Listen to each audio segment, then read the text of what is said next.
Hello बच्चों, welcome back to my channel. हम पढ़ रहे हैं fundamental of radiology and imaging, जिसमें हम पढ़ रहे हैं बेसिक रेडिएशन फिजिक्स।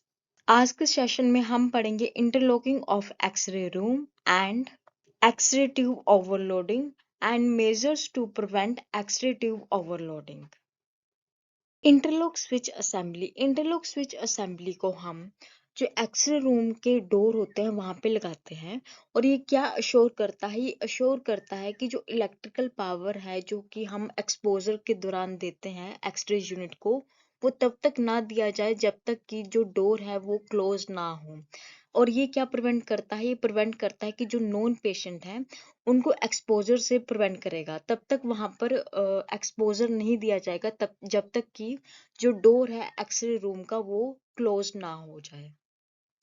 और इंटरलॉक स्विच असेंबली दो स्विचेस से बनी हुई होती है। उनका नाम है टू माइक्रो स्विचेस, जो कि सीरीज में कनेक्टेड होते हैं। Overloading of the X-ray tube. The maximum load a tungsten target will safely take for a period not exceeding 1 second is 200 watt per mm square. इसका क्या मतलब है कि जो टंगस्टन टारगेट है वो मैक्सिमम लोड कितना झेल सकता है एक पर्टिकुलर पीरियड के लिए, जो कि 1 सेकंड है। वो झेल सकता है 200 वॉट पर mm square. Thus, a 1 kilowatt power tube will have a focal area of 5 mm square. तो इस वजह से जो 1 किलोवाट पावर की जो ट्यूब है उसका जो फोकल एरिया है वो 5 mm स्क्वायर होना चाहिए। अब जो एक्सरे ऑपरेटर्स है, नॉर्मली जो हम एक्सरे ऑपरेटर्स बनाते हैं उसके पास इतनी कैपेबिलिटी होती है क्योंकि वो मैक्सिमम से मैक्सिमम भी लोड झेल पाए। पर कई बार हम उसको ओवरलोड कर देते हैं बार बार एक्सपोजर देके। Such overloading can cause tube damage in at least two ways. मतलब इस तरह की जो ओवरलोडिंग है वो दो तरह से ट्यूब को डैमेज कर सकती है। पहला जो है वो जो टंगस्टन है उसका मेल्टिंग पॉइंट हिट हो जाएगा और उस वजह से वहां पे वेपराइज जो टंगस्टन है वो ही वेपराइज होना शुरू हो जाएगा, उसकी भाप बननी शुरू हो जाएगी और उस वजह से वहां पर जो ग्लास है, क्योंकि ग्लास वो इवैक्यूएटेड है, पूरा का पूरा ग्लास से कवर होता है, तो उस वजह से जो ग्लास है वो रेड कलर का होना शुरू हो जाएगा और उस वजह से जो हमारा पूरा का पूरा जो ट्यूब है वो खराब हो सकती है। और या फिर ये हो सकता है कि जो हीटेड टारगेट है वो इलेक्ट्रॉन को एमिट करे, जैसे कि फिलामेंट हो गया, and cause the high tension voltage to flow in the reverse direction. और उस वजह से वहां पर जो मतलब कि जैसे जिस साइड इलेक्ट्रॉन जाने चाहिए उससे अपोजिट साइड ही इलेक्ट्रॉन मूव करना शुरू हो जाए on the normally suppressed half cycle of the alternating current rack the delicate cathode. तो उस वजह से जो डेलिकेट कैथोड है उसको वो हानि पहुंचा सकता है।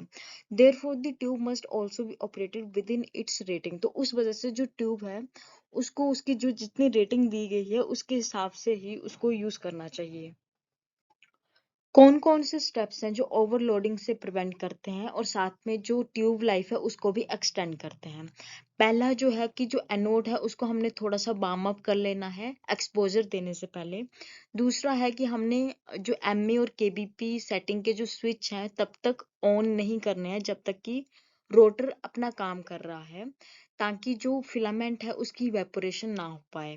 अब इसके अलावा हमने हाई केबीपी और लो एमए सेटिंग रखनी है ताकि हम जो ओवर हीटिंग है एनोड की वो प्रिवेंट कर सकें।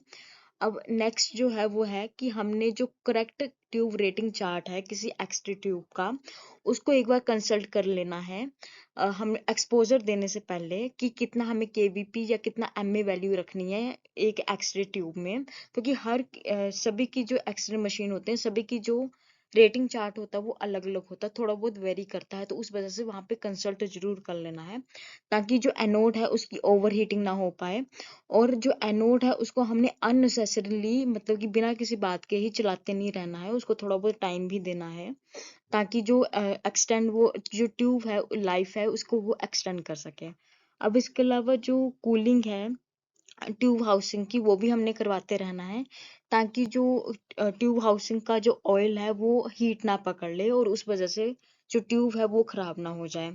अब हमने ओवर हीटिंग भी नहीं करनी है फिलामेंट की ड्यू टू ओवर एक्सपोजर, कि मतलब कि एक पर्टिकुलर या थोड़े ही टाइम में हमने बार बार एक्सपोजर नहीं देते रहना है ताकि जो ओवर हीटिंग है उसको प्रिवेंट कर सके। Thank you so much. I hope you like my video and do subscribe my channel.